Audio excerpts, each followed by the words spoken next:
Good afternoon, ladies and gentlemen. Guile here, and welcome back to the Forged Alliance Forever promotional series. It's tip-top, more or less, pro-level, custom 5v5 action this afternoon. Very exciting stuff. We're going over to Canis River, not special edition, or special edition for once. First of all, a couple of people coming in and say, Guile, it's election time in the UK, you've got to do another cast about that predicting who's going to win. I don't know, maybe not. It just feels like a little bit of a foregone conclusion on this time round, the way the poll's going. And it, by the way, in before all the socialists pile on going, Theresa May was actually further ahead at this point. Yeah, but the polls were narrowing fast. This time they're going the other way. It's, you know, it's not looking so great for Labour right now, and that was before the disastrous manifesto that they just rolled out. That got shunned by everybody who's got a calculator. But anyway, that's a little separate matter there. I digress. So I don't know. I might do one. I might not. We'll see. We'll see. First of all, actually, I got to try and find a really good game if I am going to do it, because that's sort of, if you have a flat match, it kind of takes something away from it. So you need like a really good quality epic, which is a good segue actually. If you have one of those, send one of those in, guys, and that might be considered for just such a match. But we'll see. I don't know. We will check it out. Anyway, on to today's game. As we said, pro level custom 5v5 on Canis River. I'm ready, you guys are ready, and the players are sure as hell ready. So let's go on over to the game zone and see how they're going to get our chang. Sweet instant loading, that's what we like to see. We'll call this Team 1 up here at the top, this Team 2 down here at the bottom, because we like it when the UI gets it right on this map. It always does on Canis. It's one of my favorites. Let's take a look at our players over here in Spetsnaz Green. We have Terran Style. That's much more like In It and West Side than Aeon Style. Terran Style, there he is. And he's going first land there, but going Seraphim rather conversely. Nathan next to him, our first space socialist of the day in Regal Purple, going first land. Team member number 3, rear guard air position, if there was a rear guard air position on this map. It's Death Squad. He's going Aeon, how very sensible, in Cyanide Scion. And opening first land. Team member number 4 to the bottom right of him.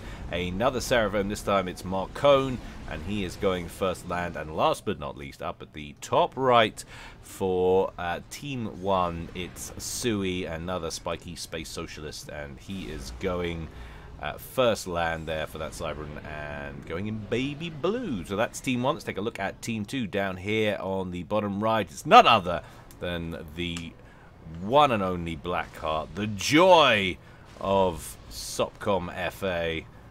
Here he is, Lurid Green, going UEF, how very customary for him, opening first land. Team member number 2 in Fecal Brown to the north of him, it's Tursto, and he is going first land in UEF. Team member number 3 down here, Isekai-chan. Someone annoyingly, they posted the other day, right, in one of the videos, explaining how I was saying it wrong and how you should say that name. Isekai, whatever it was. But I can remember that they corrected me. I just can't remember how they corrected me. Isn't that always the way? Super annoying how the human brain works or doesn't.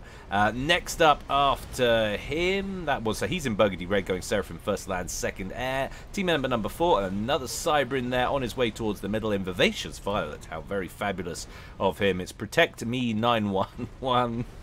Opening first, second, going land all day for him. And last but not least, he's evac'd already on his way to the plateau.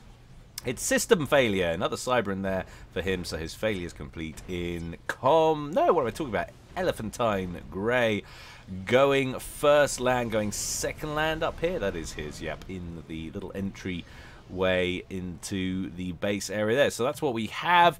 92% game quality on this one. Team 1, it's a lot more compact. The range of talent there, 3 1900s, a 1700 and a 1600, a little bit more diverse there. For Team 2, Isekai-chan on 2300. Blackheart, since his bumper days, has dropped back a couple of hundred. He's on 2100.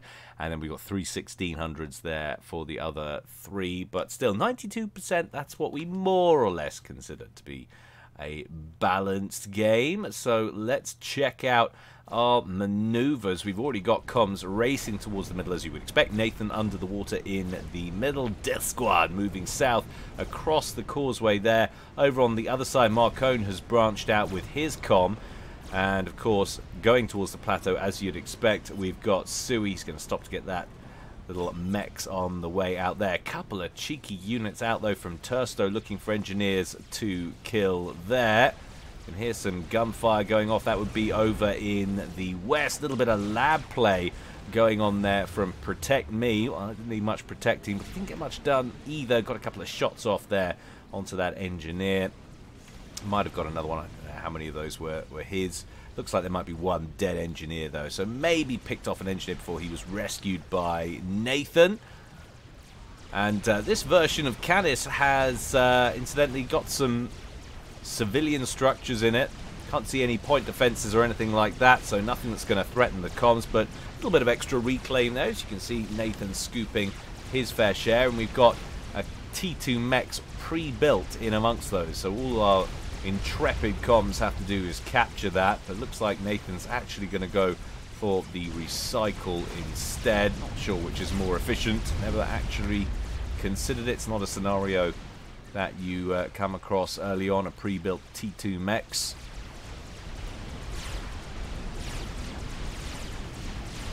Protect Me 911 with 3 Mantis just wailing away on that civilian structure. That's what all the noise is. But hasn't got his comm in amongst it, so Nathan's actually scooped over half the mass in here already. He killed off the mechs before going straight out to scoop it. He moved on and grabbed some of the civilian structures on the other side just to make sure he had the best of those. He's actually rolled in with a couple of Medusas as well to help take down those structures and get the hoovering up operation going in full flow. And then he's going to advance with his comm and shoo away those Mantis. Any other action happening anywhere else? Well, a little bit north of the river, Izekai and Marcone going toe-to-toe. If we take a look at who's actually done better on reclaim so far, well, it's clearly Team 1 with a 3k advantage on the reclaim side of things. So it's not enormous, but it's not something you would shrug off either. Somewhere in between. In terms of generated eco, though, Team 2, well, no, actually it's more or less neck and neck. Team 1 just ahead by about 4 mass points per tick. Again, not enormous, not really significant either in a 5v5. Lots of players, lots of mass in this one. Marcone still going toe-to-toe with comms from Team 2. He's into the yellow now, 7,900. Tursto and Izekai-chan focusing for the moment on the incoming T1 spam from Marco. Izekai-chan's down to 7,000 hit points there. Is he ever going to run out of T1 units so they can start focusing down Marcone's comm? Surely soon, you would imagine. Izekai-chan seems to want to focus on the base and get this forward position out of commission. Lots of stream of T1 spam coming in, though, to assist from Tursto. Marcone needs to be just a little bit careful here. Doesn't get himself surrounded with no way back. We do have a T1 PD, and that is just going to town on Tursto, who's just happily stood there absorbing all of that damage, already down to below 50% health. A lot of unnecessary hit points lost there. I think he was expecting the damage because, of course, you get that warning, your commander is under attack, but he was probably thinking he was getting a regular amount of damage. He was focused elsewhere just from Marcone's comm.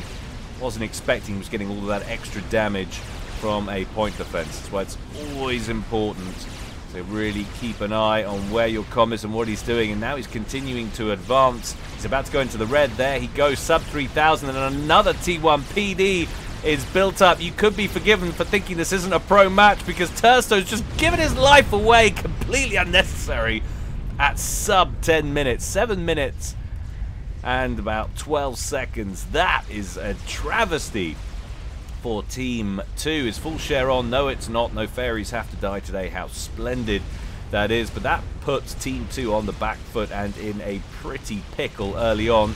Nathan down into the yellow himself now and absorbing some T1 PD fire, but he seems to be paying a little bit more attention.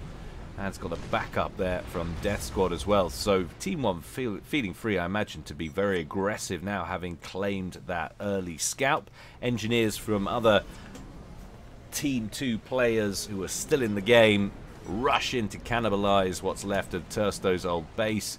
That will be divided up by looks of things between Izekai-chan and Blackheart, the two pros on Team 2. They're the ones that Team 2 will be wanting to have that extra eco boost.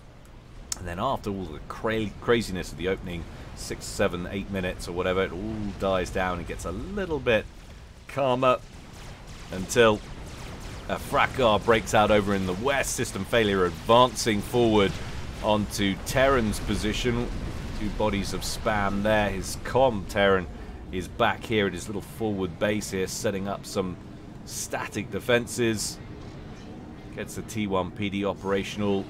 And looks like there's a T2 queued up in there as well. So has he got the engineering suite? Yes, he does. That's an upgraded com. System failure also grabs T2 on his commander. He's going to go straight for a P-Gen.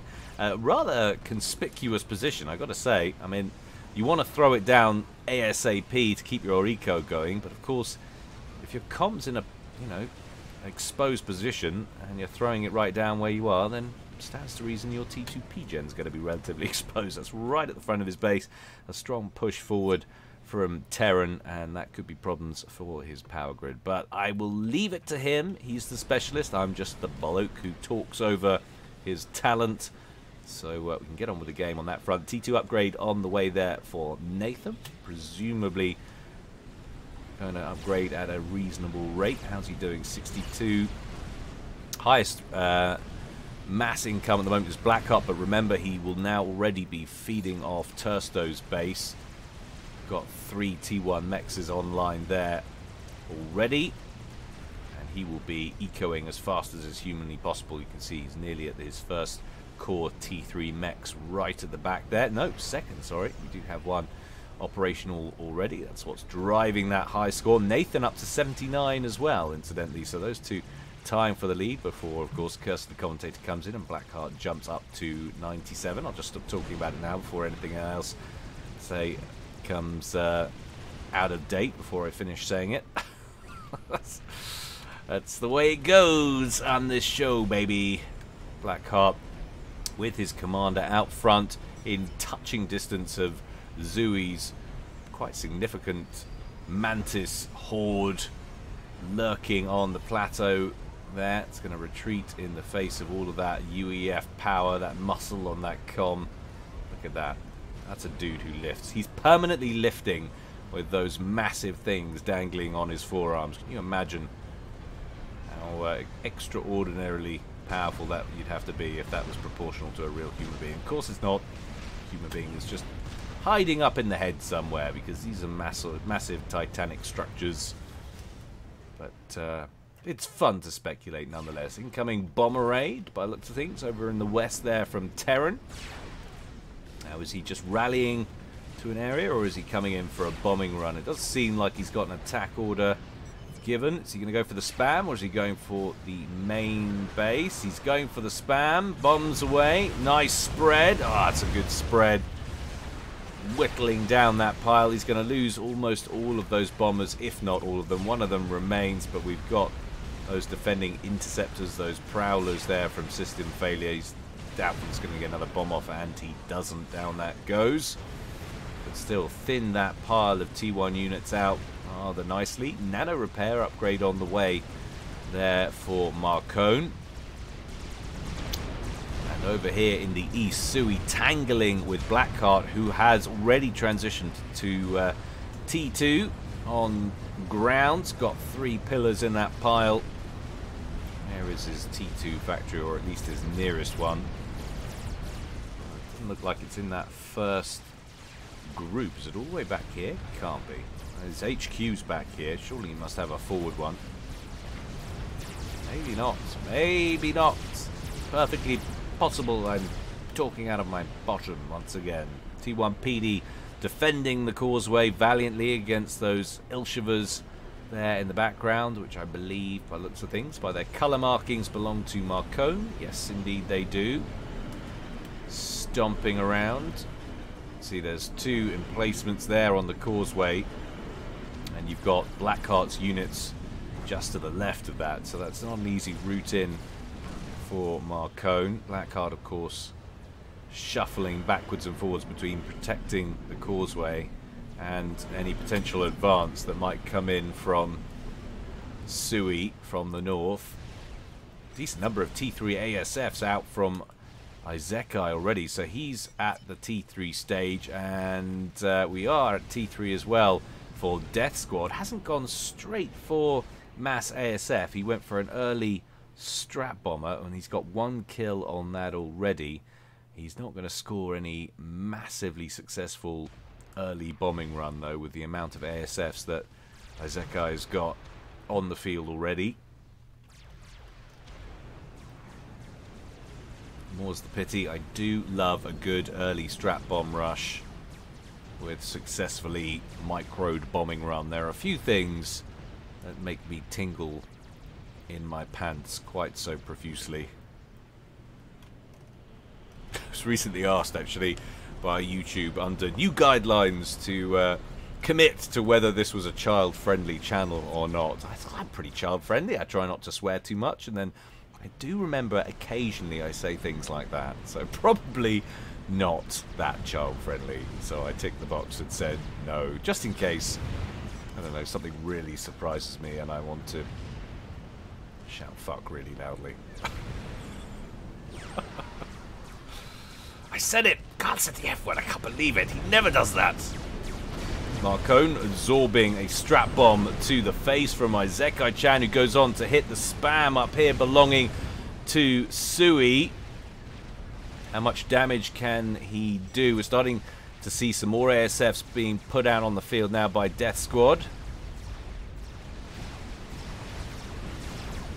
But he's definitely got an advantage, so Death Squad will be wary of rushing in. It will all depend how much traction he could get here. Lovely little bomb out onto Marcone's forward base, takes down a T2 Mex. There goes a Cerberus turret over the river belonging to Nathan. Rally point set further back. So air players amping up the game here. T3 upgrade on the way there for Nathan. He's almost half done on that. And of course Marcone, with that nano upgrade, he absorbed a strap bomb literally to the face, but everything is repped up as if it never happened. Marcone now a deadly force up front with that heavy duty comm. Just needs a gun upgrade on there, and that's a potential breach in Team 2's front line waiting to happen. T3 upgrade on the way for Blackheart as well. Out there over in the east, another bomb out from Izekai. Connects with Marcone's comm. As we said before, that'll soon get repped up.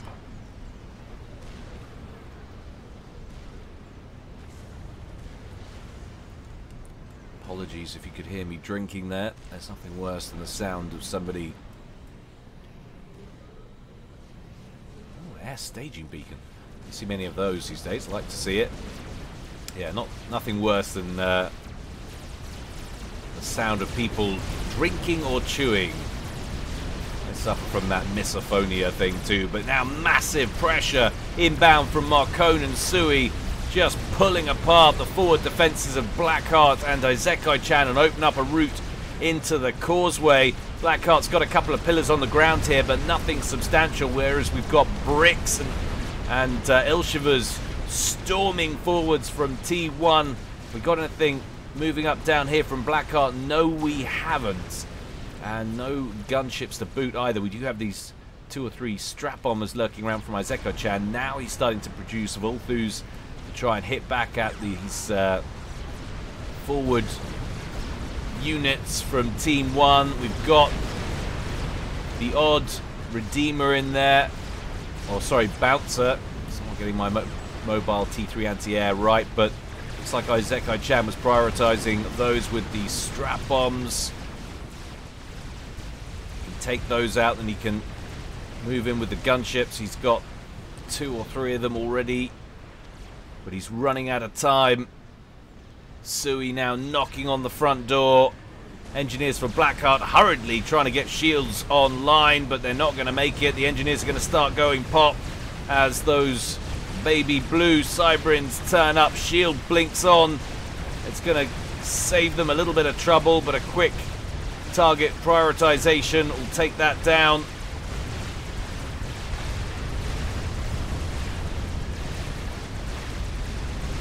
Might as well start moving forwards. They're still absorbing T1 fire unnecessarily from the PDs, but that was a beautiful bomb right in the center of that formation. Gunships should tidy that up without any major problems. But 4 bricks did peel off from the main group and are going after the T3 and T2 mexes on this side of the river. Sekai-chan and Blackheart trying to seal off this entrance.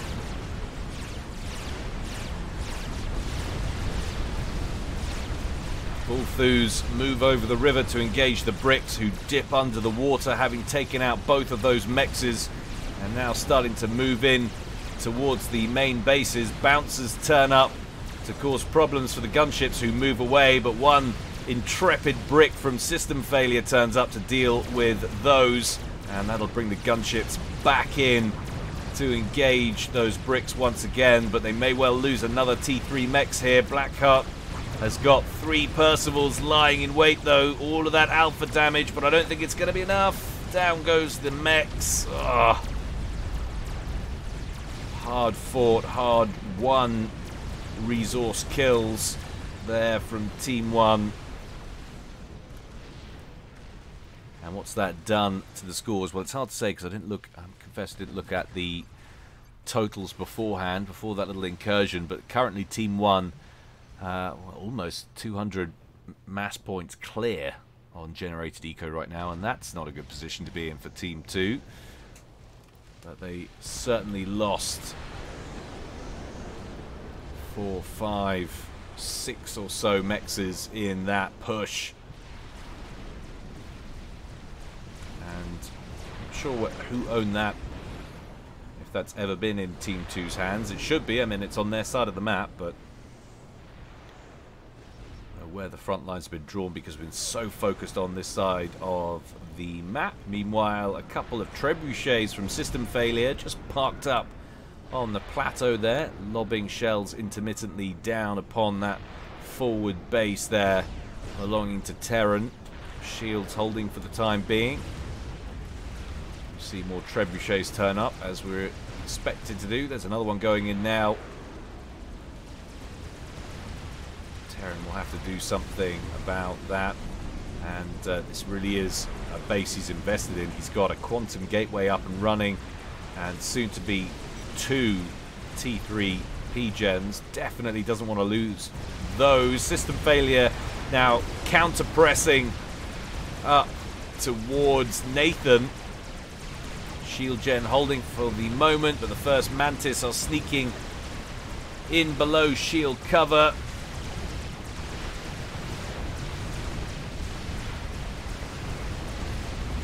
Cerberus turrets thinning them out quickly. The shield does go down.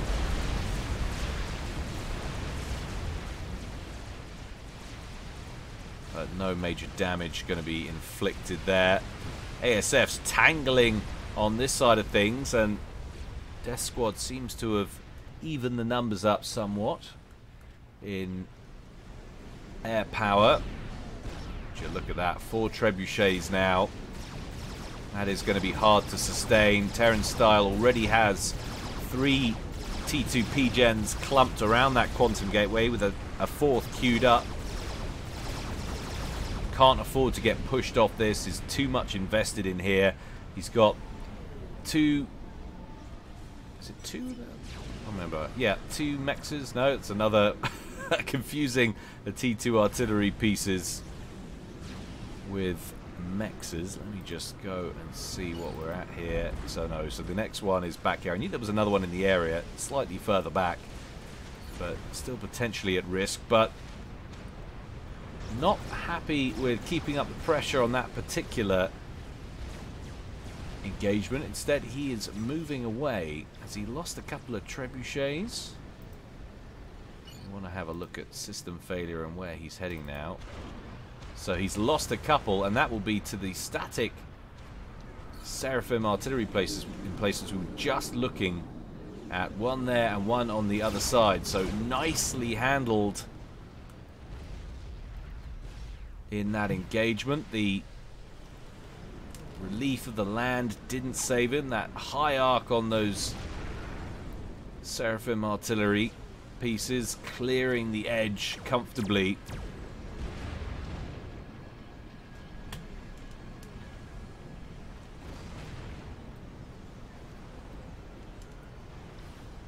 And then all was relatively quiet once more. And Team 2, if that's not reclaim related, seem to have recovered somewhat from the earlier incursion down through the right side of the map, down the causeway and into their base. They're up to 856 now. The only problem is that Team 1 have advanced on again. 926 at current reading. And we're at that phase, 22 minutes in, where support commanders are getting churned out. Huge amounts of extra eco, along with all of the build capacity that comes with that. Cerberus turrets being spammed up incredibly quickly now. Whose comm is that? That's Marcone. Lying in wait, no doubt, to overcharge a few bricks. There goes one. Oh, did you see that? He just tanked that overcharge. Since when? Ah, of course, yeah, so it does flexible amounts of damage now in recent patches. It no longer does that single amount of damage. It's down to how much energy I think you have stored up. So that is a new feature, so it pays to have more. I mean, correct me if I'm wrong, I think that's how it works. Answers on a postcard or in the comments section below if you've got more details on that. But yeah, no longer a flat damage rate. I think it now scales with how much energy you've got to spare, which somewhat mutes the power of the ACU. Makes it a little bit less of a glass cannon. Means you don't have to rely on that up front and stay up front overcharge. You've got to be a little bit more careful with it, and that is good in terms of extending gameplay, which is something that Subcom needed, there's no question. I know it looks from all of the casts that I put out that this is your average sort of game length. Well, I can assure you it isn't. Lots and lots and lots of games, the vast majority of them finish inside 12 minutes.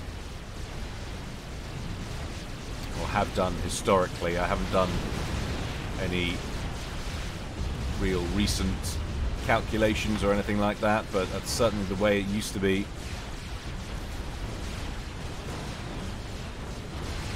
Marcone advancing once again in the background on this group of Percivals from Blackheart. They're terrorizing the out-teched Ilshivers in front of them. Blackheart wisely backing away as he realizes the danger. But Nathan just running away with it for... No, look at Blackheart, actually. He's on 439. Remember, Blackheart's more or less on 2 base, though, or at least 1.5. He and Isekai-chan sitting on extra resources. Nathan is sitting on a single base. He's out at 358, but he is churning out support commanders. And they are support commanders with the RAS preset as well. So focusing on eco there. Over the course of the game, he's going to get stronger and stronger if he keeps that up. And obviously everyone's going to get stronger until they're beaten up, but I mean, talking about relative strength to everybody else. I'm surprised that those T2 PDs are hitting him still. Isekai-chan taking some fire there. He's got the nano upgrade, gun upgrade, and T2 engineering suite. That's a pretty chunky looking comm, but he's almost lost a quarter of his health there. Blackheart moving in on the right flank of Isekai-chan with that horde of Percivals, but then thinks, actually, no, maybe not. Is he going to wheel northeast towards Sui's position, who is kicking 7 bells out of him and his front line up here? Those forward factories upgraded to T3 are or were producing Percivals. He's going to hold on to that lead too, just about as those trebuchets back away from the Percys, which have been redirected to counter. Cerberus turrets focusing on this pile down here along with a couple of bricks. Again, Blackheart not going all in on this one. Got a couple of his own demolishers under some parashield coverage to launch a couple of shells in this direction. That bank of Cerberus turrets causing all kinds of problems on that advance. Now, what's going on in the main base? So, Quantum Gateway there for Blackheart. Crab on the way for system failure. He's already got his Quantum Gateway up and running. Quantum Gateway, sorry, not on the way. Quantum Gateway built by Blackheart with a bajillion rover drones assisting the gating in procedure. What's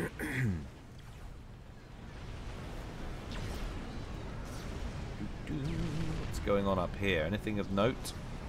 Anti-nuke up and running over there for Nathan, protecting him and all of his buddies, or at least that section there, I think. Sui with his comm bravely hiding in the corner under double shield coverage out of the way. Still potentially vulnerable from a nuke if fired far enough to the east. And scouted, of course. Love it. Sniper bots out from Marcone, utilizing the full Seraphim arsenal. Make little musical noises as they move. It's like, yes, there is a war, but let's enjoy the ride. Why not? Take everything so seriously.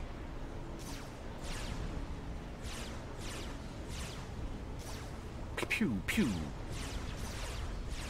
Down goes the parashield, and down goes the actual parashield. Whoa, Isekai-chan emerges from the water like the Kraken and just lays into a support commander, which goes pop. Oh, please take the shield down. You're right there. Massive, massive Nancy. All the health in the world. That offends my OCD subcom sensibilities. And Death Squad producing some guided missiles, just on the off chance he gets a snifter at a comm that's too far forward. Pays to be prepared, why not? Back to the standoff tactics over here from Sui. Just lobbing trebuchet shells at Blackheart's front line. Ah, out of the water again. And he did manage to pick up the shield this time.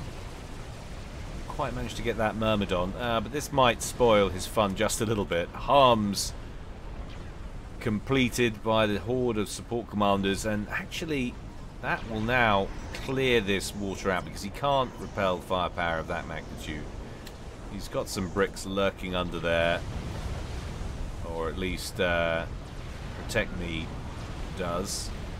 Switches up onto Isekai-chan's comm, who's gonna just have to move out of there. And he can just drop those down here, and that is the end of Team 2 effectively loitering in the central pond by any way, shape or form. Sorry, that was just me trying not to fall off my chair. Sure, that came through brilliantly on the track there. It's all going so well. Blackheart with a little bit of probing play right now. Just trying to knock down a shield gen or two. Here come bricks from the northeast though. He's happy to say goodbye to these Percys. Take down a few shield gens. Open up this base a little bit. Full thews from Isekai-chan brought in. Needs to be careful though. We've got these bouncers to the north. And then he thinks, yeah, maybe not. I don't like the sound of that.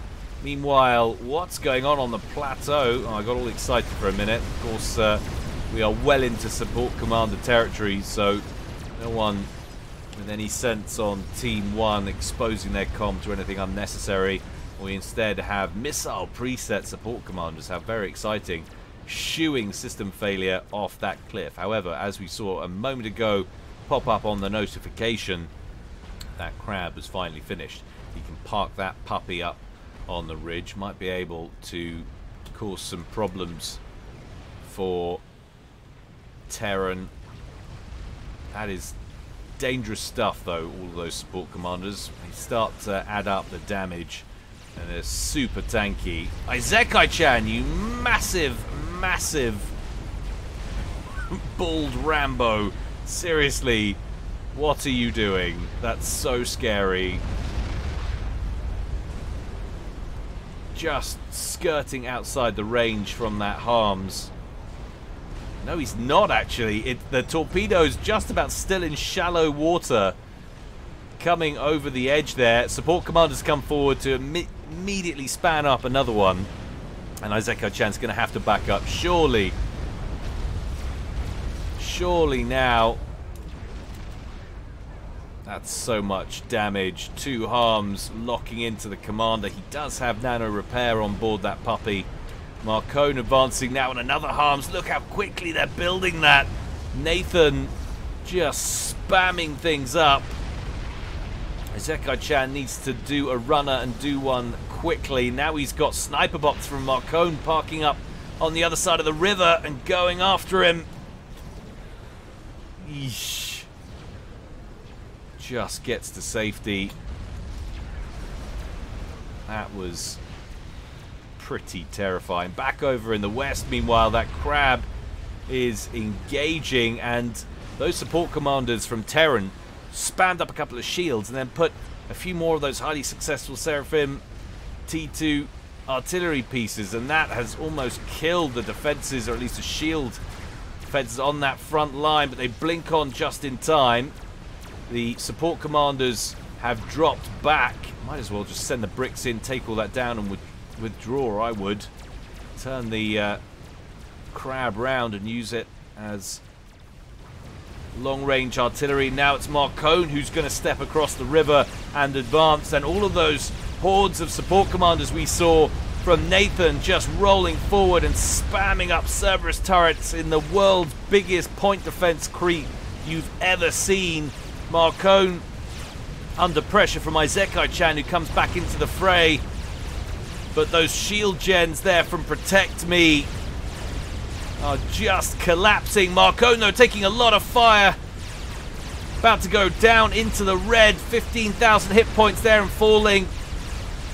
But he's going to back away. Isekai-chan and Protect Me forced to concern themselves with the bricks primarily. Marcone just outside of the danger zone. Support commanders getting annihilated there for Protect Me in amongst his forward base, which is just in pieces thanks to the sheer build power out of this rolling ball of support commanders now. So much build capacity.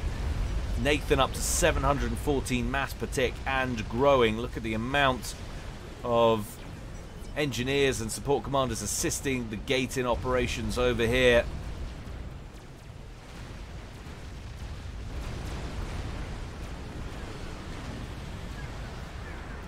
Gunther's going up under shield coverage for Sui. Blackheart's front line looking a little bit worse for wear.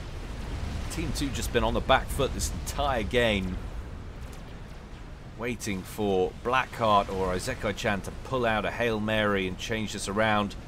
We're nearly at another nuke. Got 2 nuke launchers operational, actually. Have we had a nuke in this game or not? Can't remember. It said another nuke. That's what happens when you watch as many replays as I do. It's like hearing strategic launch detected in my sleep most nights.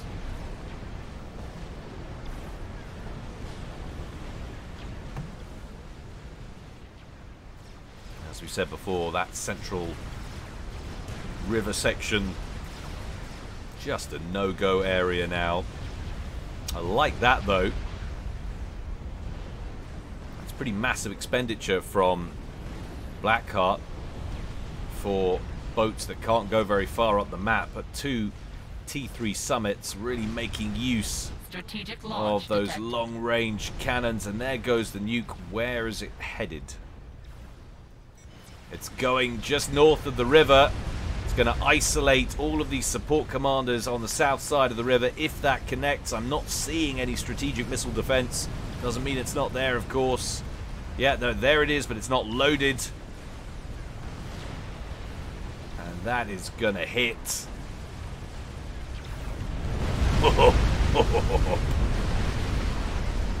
Grilled seraphim sandwich, anybody?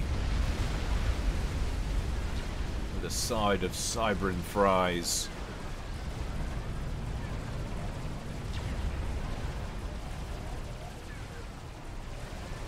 T2 artillery pieces being spammed up along with more Cerberus turrets and shield coverage. How do you stop this ball of PD and artillery creep and shield gens? It's just relentless. Support commanders over here lobbing missiles in towards system failure. That crab taking the brunt of it, perhaps. Yes, indeed. Ow! Unnecessary. Look at that. 12,500 HP left on that crab. Front line in tatters. System failure's been outplayed over on the left by Terran. Support commanders acting a bit like an I win button right now across the map for Team 1. Fulthu's brought in to try and force back Nathan's relentless ground pressure. Engaging the bricks, but can't move on too far forward. We've got a Myrmidon that's just sprung, in fact a couple of them.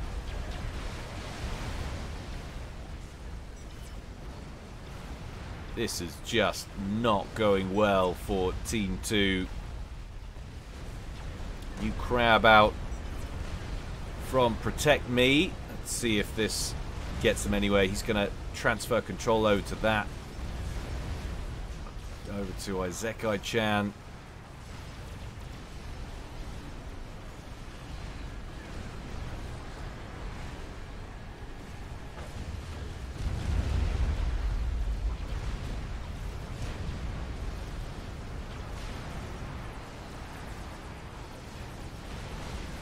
Strategic launch there detected. goes another nuke. And that could be the way to deal with it. Expecting the support commanders to drop back. He wants to take all of those out. Not so worried about all of the rest of the stuff. That's manageable. He can get rid of the support commanders. That's one thing. Meanwhile, system failure over here. He's just collapsing in the wake of support commander pressure from Terran. But that's a pretty good shot. It doesn't get much better than that. Boom, baby!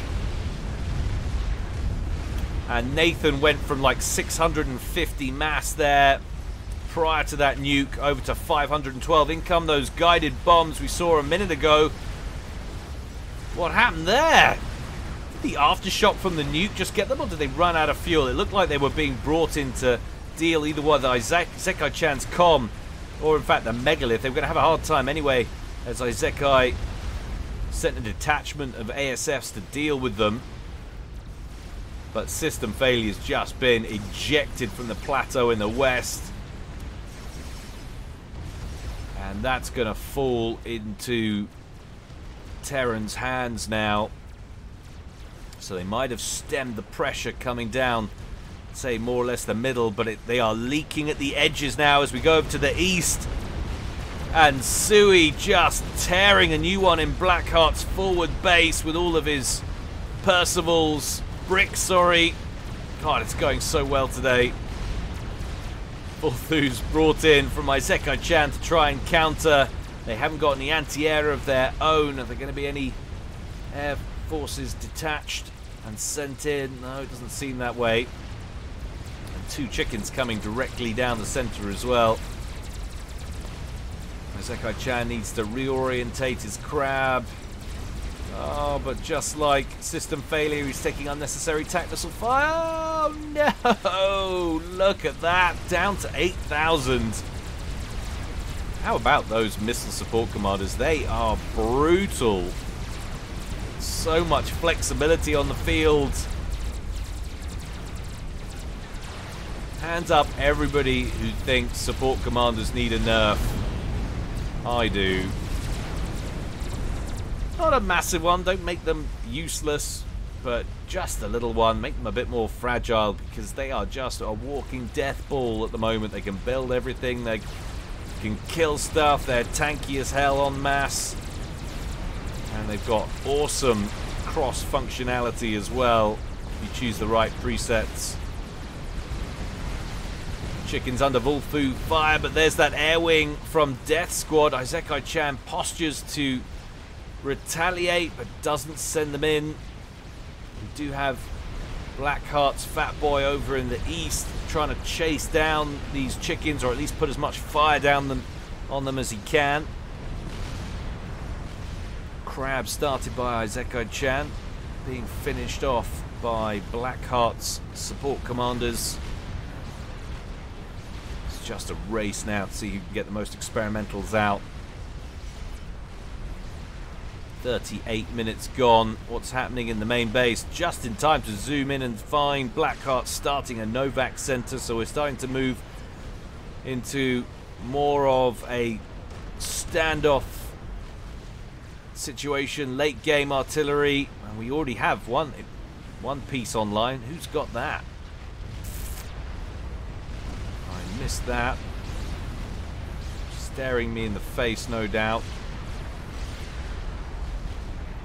Sounded like it was coming from up here. Where was it? I can hear it. Everyone else can see it but me. They're like, Kyle, it's right there. You're looking. There it is. It's right there. It's right there. Giant Seraphim. In placement, and he's going after Death Squad's air factories and power plants up at the back. That will give them an advantage late game, potentially, if they can keep them under wraps. But there's already a disruptor online for Nathan, a second one half built, so Nathan going for T3 artillery in a pretty big way as well. Up near the causeway, Blackheart's zone of influence has been shrinking steadily. He's lost everything up here. We'll be about to finally finish off this brick assault up here from Sui with that megalith. It will take him a while to rebuild. One lone support commander from Marcone making his way across the river. Actually, a few of the harms taken out. Only one remaining up here by that old nuked base. Just look at the support commanders that are moving down here. Megalith back here has been destroyed.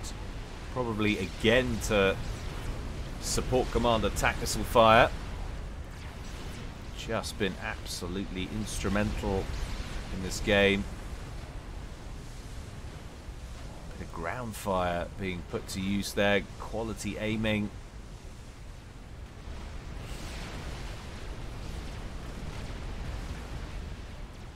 Now, whose base is going to collapse first under artillery bombardment?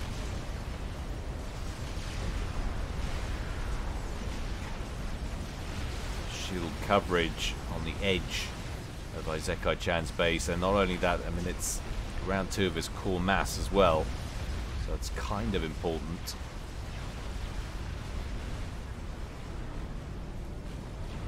So now 2 disruptors online for Nathan. Another artillery installation under construction up at the back for Terran. 41 minutes gone, and in the space of just a couple of minutes we've gone from no artillery to, well, quite a lot. And it's going to be growing all the time. The question is, as we said, who's going to buckle first? And look at that! Teleporting support commander trying to get in and assassinate that nuke defense. Doesn't quite manage it. Gets hit by that Novak center satellite and a bunch of other stuff. We've got all of the T1 PDs around here protecting that.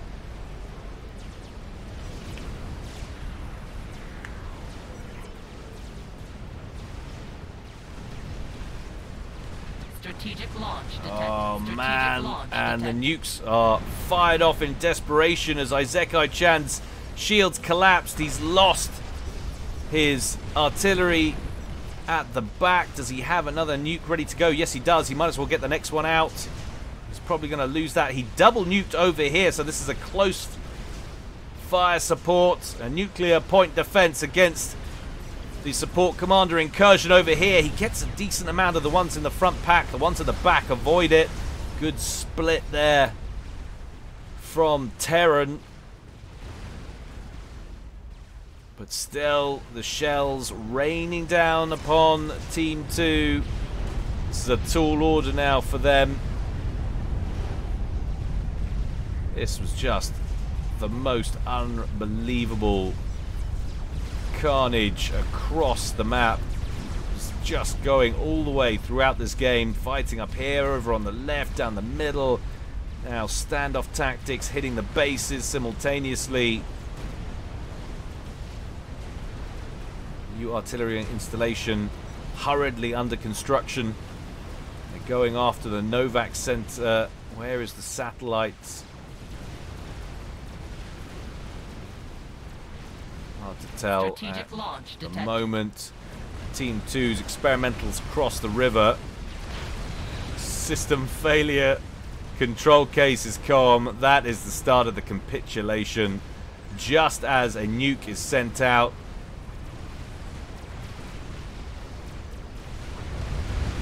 There it goes. I think that was actually the nuke. That was one of Isekai Chan's nukes. Nuked his teammate's base. That is the end of Team 2. Spectacular batting collapse. But then, of course, they were behind throughout the game. Teleporters on the way there for Protect Me, renamed to Sex God. Strategic launch But detected. it's all too little too late. Blackheart control Ks all gets whacked by artillery, one or the other. There goes Isekai Chan's control K. And that is the end. He's going for a laser. We're going to get a quick teleport in there. Laser done. Can he afford to teleport? I wonder. Is he even going to get the chance as a nuke is raining down on his base? Drops short of the commander. We're not going to get the chance as artillery pieces focus in on him. There he goes. Taken out by Nathan. They were holding so strong, but then it literally in... well, I mean, I looked at it about 3 minutes ago, and they just got taken apart. Solid play from Team 1, though, going up against Blackheart and Isekai Chan. But they never recovered from that early loss of their first teammate, Tursto, in what was, well, just a moment of lunacy. Wasn't paying attention, got caught out by point defense up here, and then it was catch up the whole game. They never got back in front, and I've got to say, MVPs go out to the support commanders. They completely locked this game down. Nerf support commanders, what do we think? We all like their utility, but they are just a little bit too strong. Should they just be, maybe, I don't know, nerfed a bit on their HP, something like that? I don't know. In the comments, discuss. See what comes out. But I hope you enjoyed it, guys. There's always more to come from me in the future. Don't forget, if you feel so inclined, please consider supporting Patreon. All donations very kindly received. If you don't like that format and you want to do just a one-off, I do still, I believe, have PayPal listed underneath all the videos. So consider that as well. All support, guys, is so appreciated. Thank you to so much everybody who's supported so far, and for everybody who's going to do so in the future. But until next time, guys, stay well and stay safe. This is Guile signing out.